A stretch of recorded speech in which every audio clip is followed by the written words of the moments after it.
Hey there, friends. Welcome. I'm hoping everybody is doing wonderful today. It is about 2 minutes till 2. I thought I'd come on a little early to make sure I have the microphone set, camera is set, I have my notes here on the side monitor, and want to make sure that we are ready to go at exactly 2 p.m. Welcome. Hello, everybody. So happy to be here with you.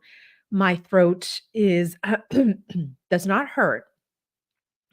We just have some allergies that we're going to get through today.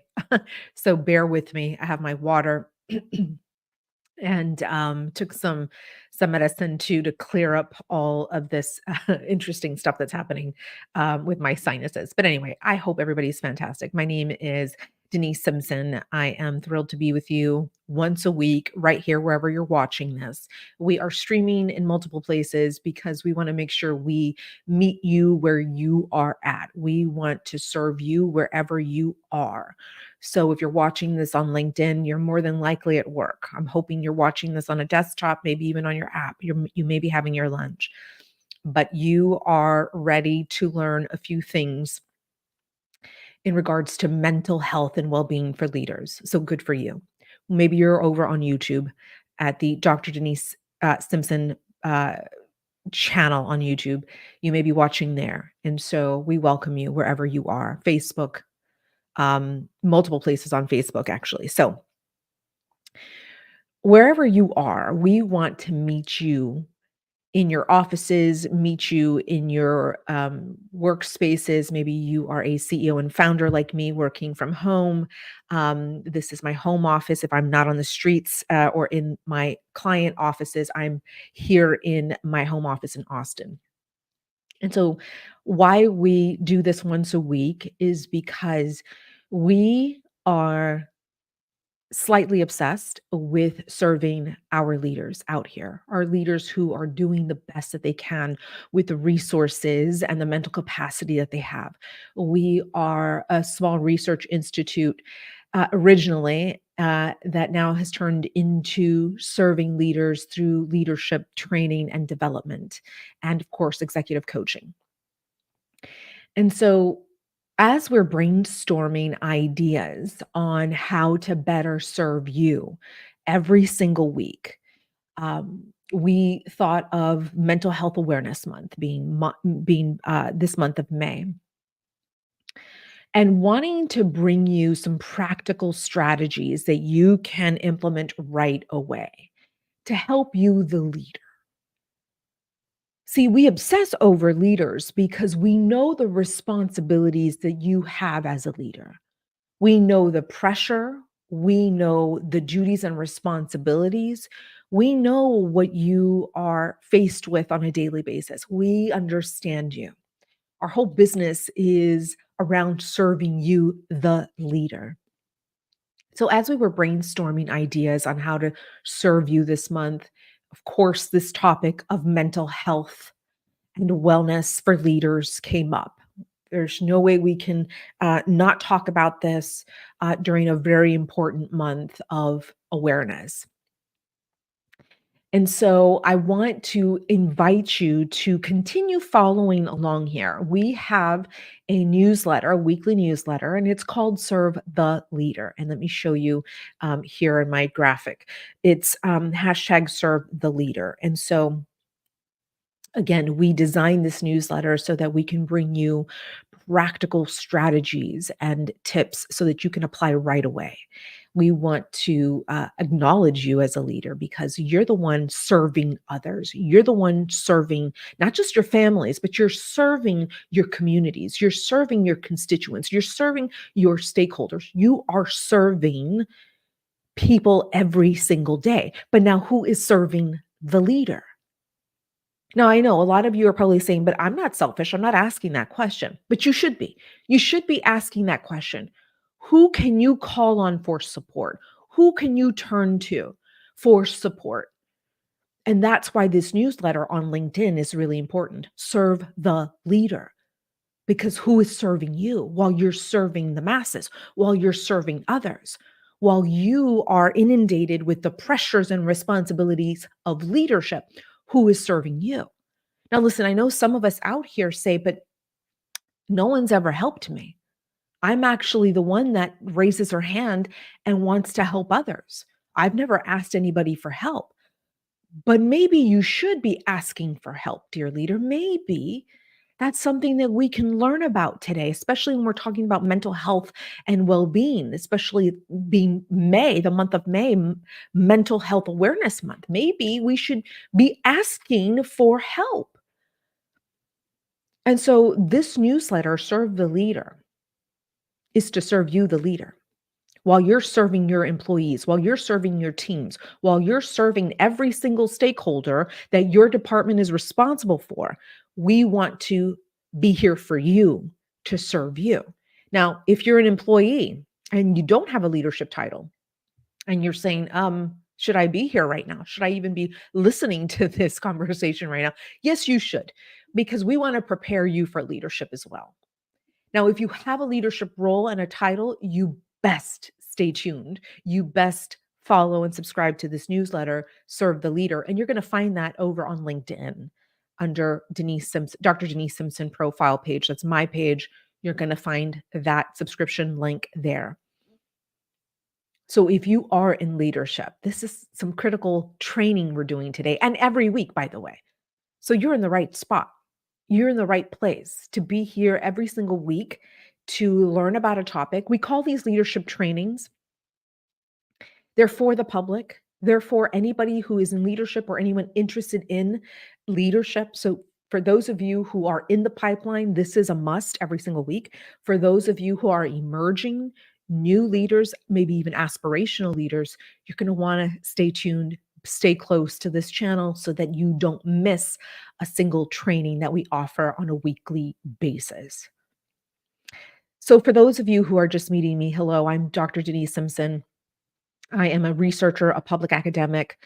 I am a CEO and founder of the Masters of Leadership Institute, where we put you, the leader, at the center of our programming. You are the core, the nucleus, and our trainings and our research revolves around your needs, your challenges, your obstacles. And so while you're out there solving problems in your organization, we're helping you solve those problems with evidence-based research. This is why we are public academics. We don't want to keep all this information to ourselves. We want to support you and your organization while you are leading your teams and other stakeholders. So that's what we get to do. And so it's an honor for me to serve you today. And so let's get into our conversation today, the conversation of mental health and well-being for leaders. You know, as we were brainstorming this topic today, we couldn't help but think of the symbolism of the lighthouse, you being the lighthouse, the leader. I mean, you think about a lighthouse. The lighthouse is a fixed, it's a fixture. It is a permanent fixture.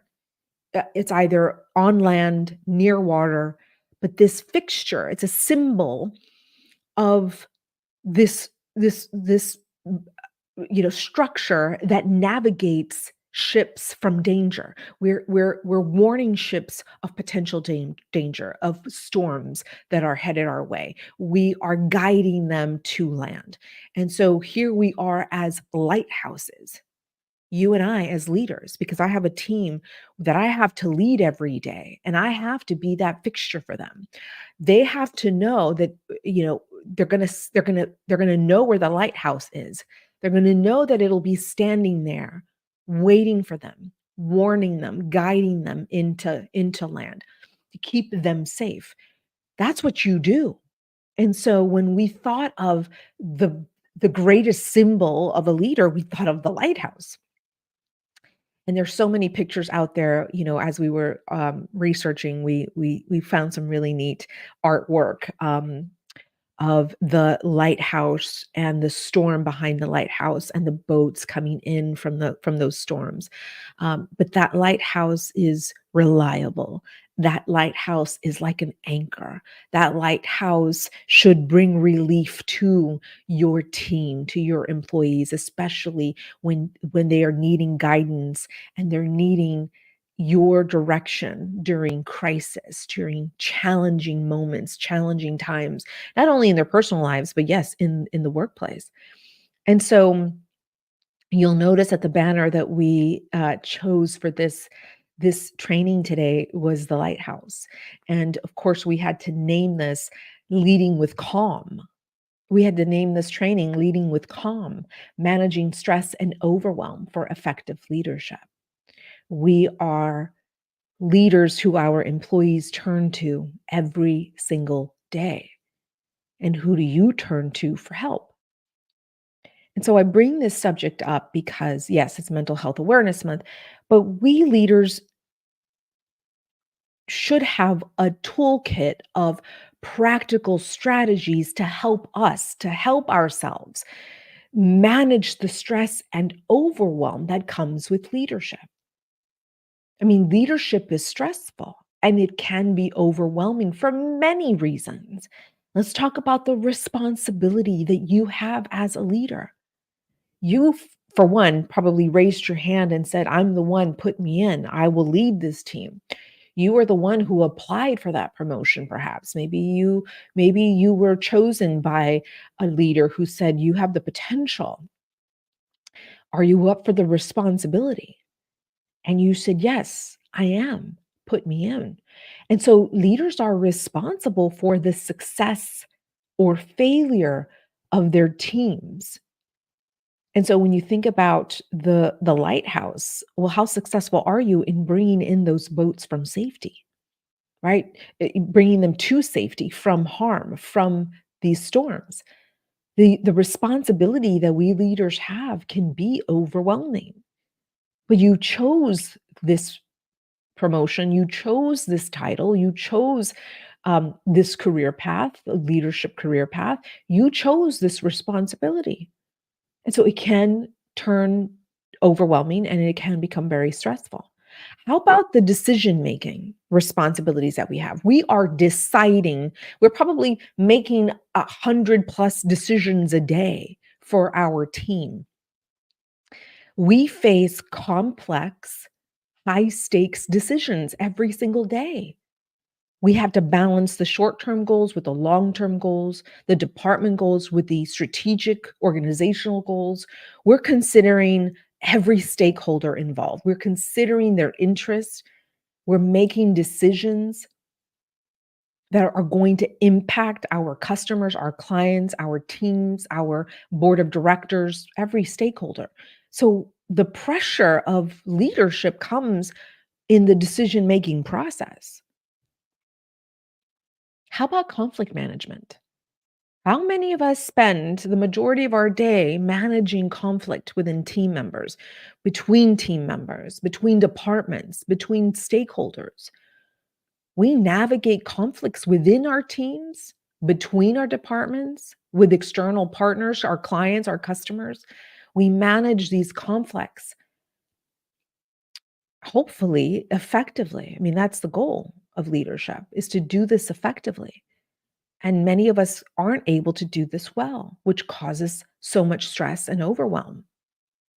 Hence the pressure of being a leader. That's why I always say leaders, uh, the good ones are rare. It's hard to develop someone who doesn't care, right? We have to, if you're going to go into leadership, you must care first and foremost. Right? There's leaders that I serve who tell me every day, I don't want to fail my team. I don't want to let them down. I want to be better for them. So they put their own internal pressures on themselves. How about expectations of a leader? Your employees are looking at you with very high standards and expectations. You're under scrutiny all the time. That's added stress and overwhelm to your leadership responsibilities. You even knowing that is very stressful. How about your workload? When I talk to new managers, they have such a hard time delegating, with their teams and with their own workload. They don't have a balance yet. Your leadership role often comes with heavy workloads. How many of you are traveling for work? How many of you have those long hours? How many of you are so busy with so many tasks every day that you feel the pressure? So not only do you have to deal with your tasks, but you have to deal with the workload of the team. How about the stress that change and uncertainty comes with? I mean, we are living in a very interesting time, and there's constant change. That is the constant. Change is constant, and uncertainty is something that a lot of us are faced with right now. And so trying to guide organizations or our teams through change and uncertainty is really a challenge. How about the emotional burden of leadership? Like, let's be real. We can't sugarcoat the emotional burden. That is something that I deal with as a CEO and founder, the emotional burden of dealing.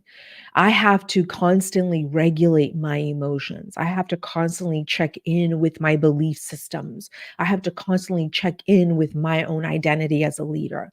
What are the beliefs I have about my capacity to lead? What are the beliefs I have about my employees' capacity to achieve? I'm always having to balance out this emotional seesaw that I'm on. And so how about for you? Is that something you feel every day? And then how about personal sacrifices?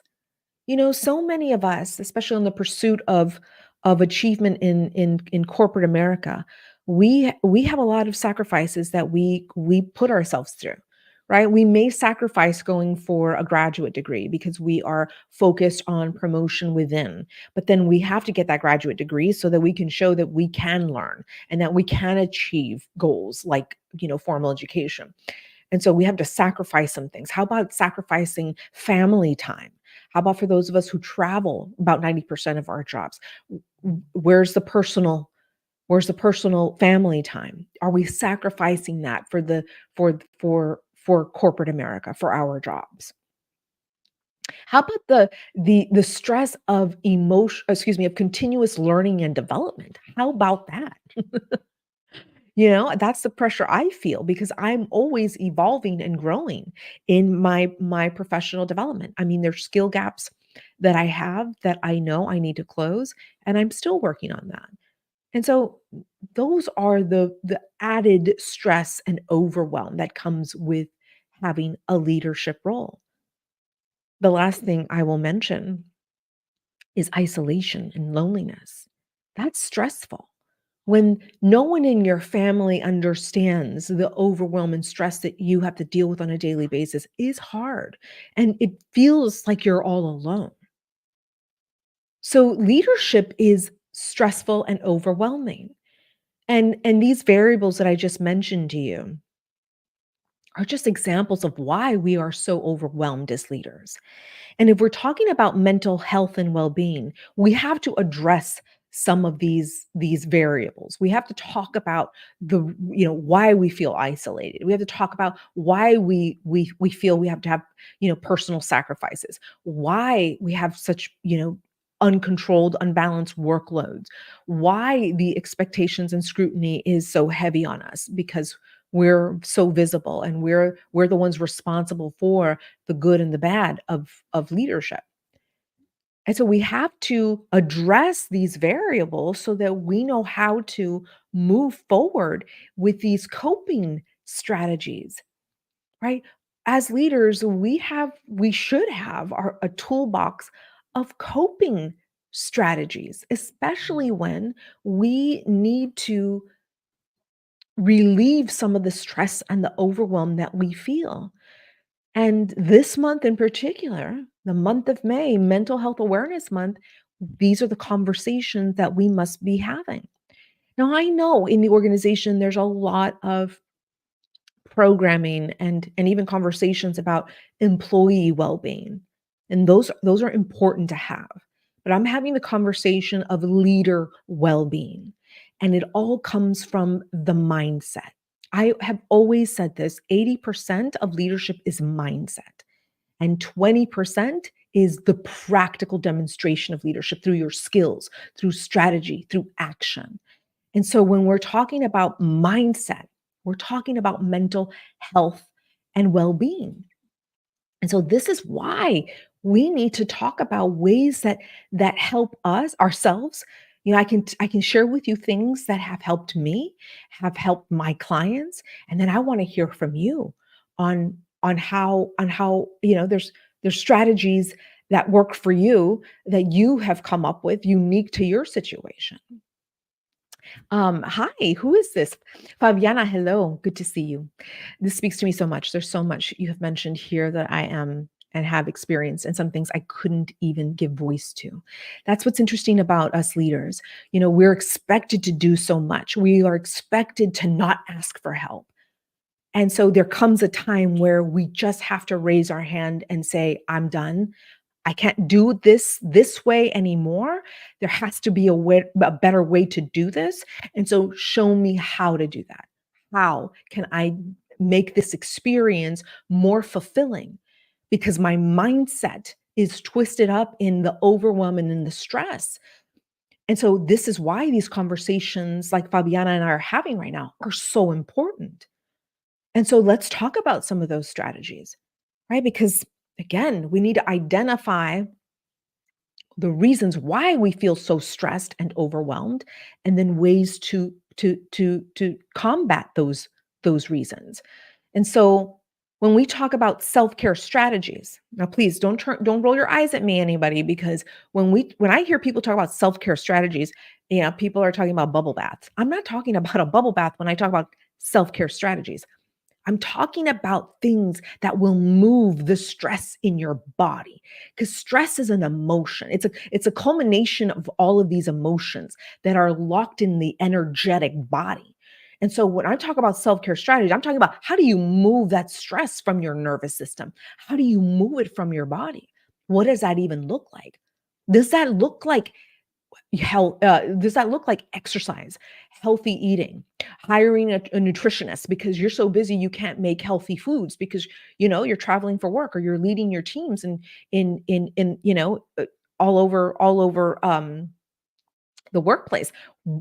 What is it that you need to help you sustain your body, your nutrition levels? I mean, that's what I'm talking about, self-care strategies, right? I'm looking at mindfulness practices as well. A lot of my leaders do yoga. I can't.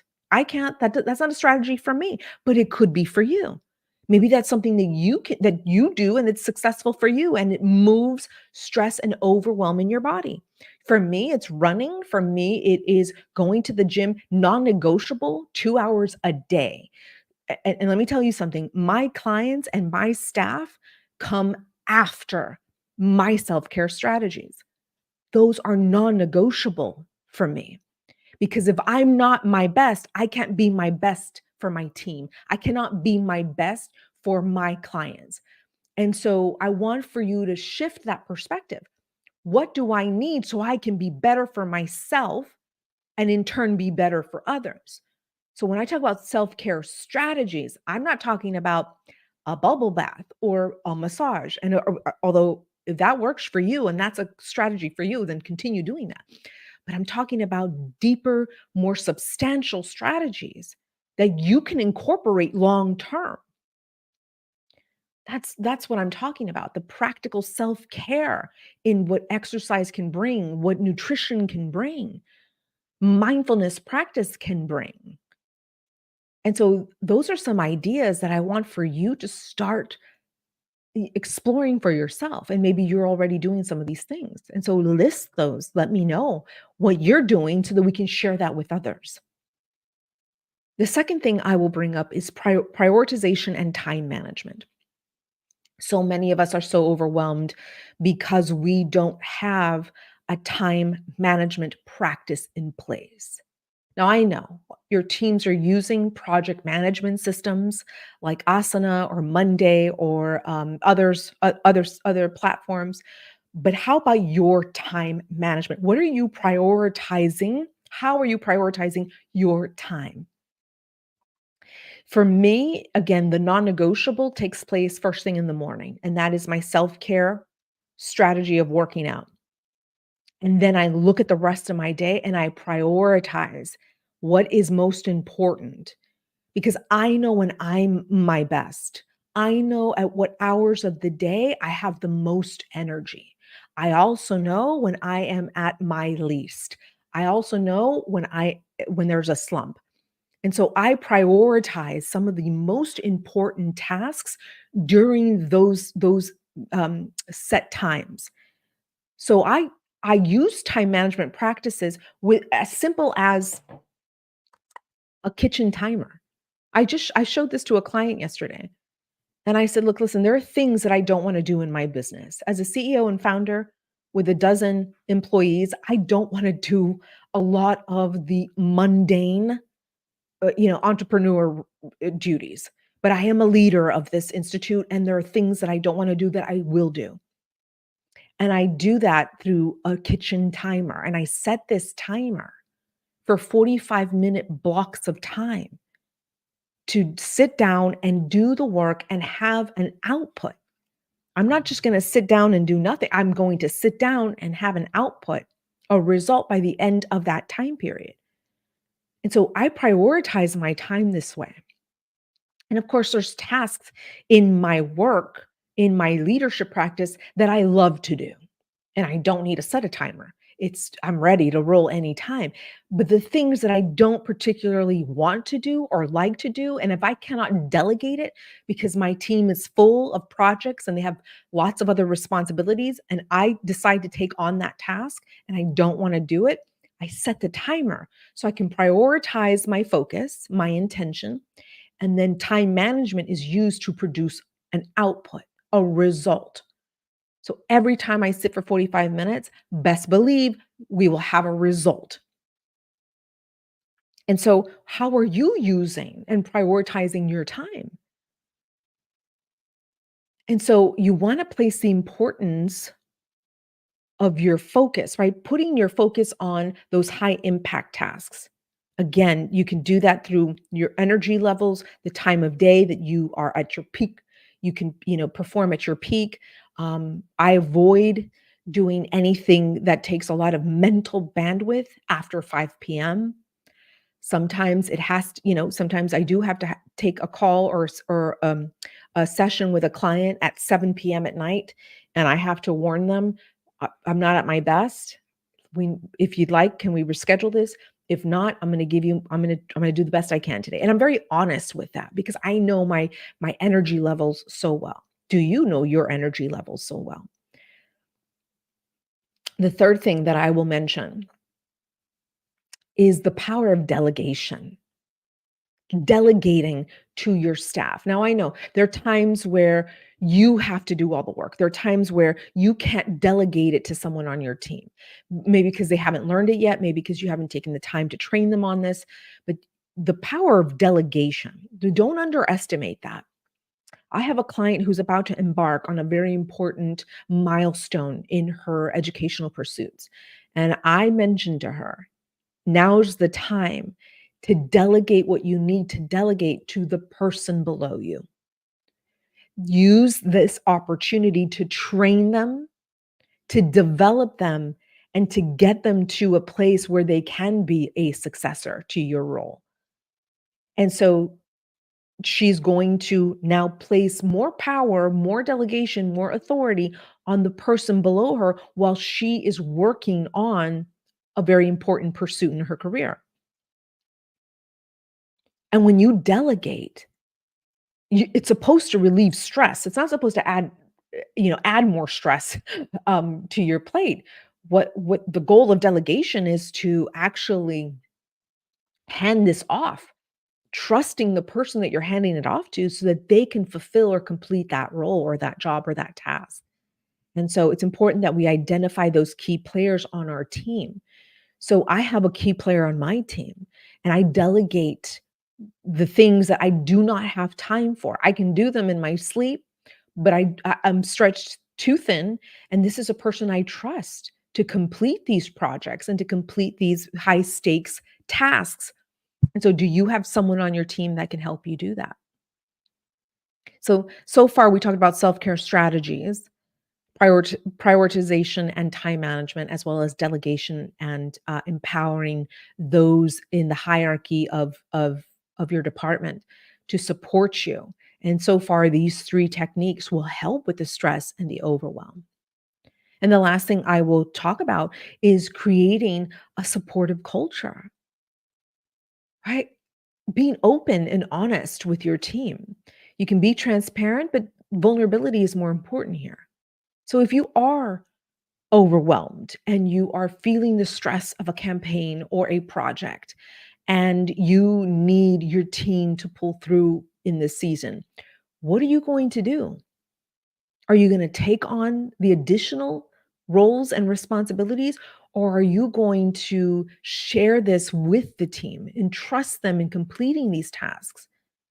And you can create this culture of support by communicating with them, by sharing with them, I'm pulled, I'm being pulled in multiple areas here. I'm going to need for us to come through. Let's see what tasks you have on your plate right now. Let's see what deadlines you have, because I'm about to distribute some more projects onto your your plates right now, because I need help in completing this project for the president or the CEO of this company. And so it's open communication with your people. That's how you foster a supportive culture like this. You have to speak to them. You have to share with them that these are your intentions, and these are the results that you want to create with each other among the team. And this helps with relieving the stress and overwhelm. So that way we're all on the same table, right? We're on the same page, we're at the same table, and we're all discussing ways to support each other. What a wonderful, supportive culture to work in. And that's something that I'm trying really hard to do, because I am someone who takes on additional roles and responsibilities, because I know how busy my team is. I know how much they have on their plate because I put it on their plate.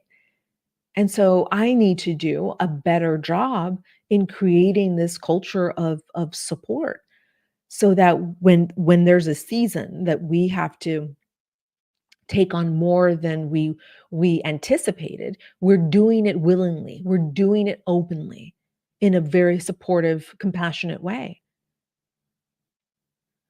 So, my dear leaders, those are just some ideas on how to support you through this mental health awareness and well-being month.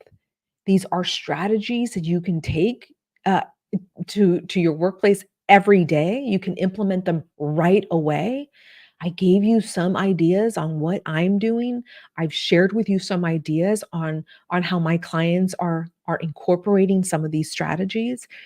You know, our role here in the institute is support you at every step of the way, no matter where you are in that pipeline of leadership. We are answering our call to support your journey wherever you may be. And I want to, let me make sure I have, I'm going to put this on my screen here for you to see.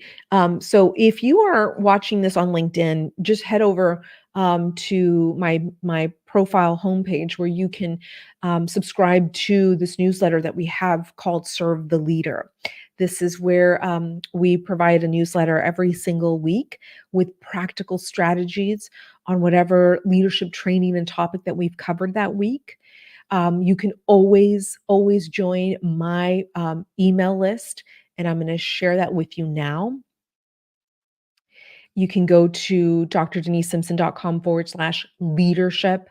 To have me in your inbox is really important, because you will not only receive the weekly newsletter, but you'll have invitations to private workshops and master classes with me, and you're going to want to stay close to that inbox, that email inbox. So head over to drdenisesimpson.com/leadership. So, my dear leader, I just want to tell you, if no one has told you lately, and I always like to end our training sessions like this. I do this with our team meetings. I always end with, listen, if no one has told you today, let me be the one to tell you that you are doing an amazing job. We see you. I admire you. You are an inspiration to the rest of us. You're doing the best that you can. because you don't want to fail your team. And we see that through your work ethic. We see that through your commitment, and you demonstrate it every day through your compassion. And so your team is fortunate to have you as their leader.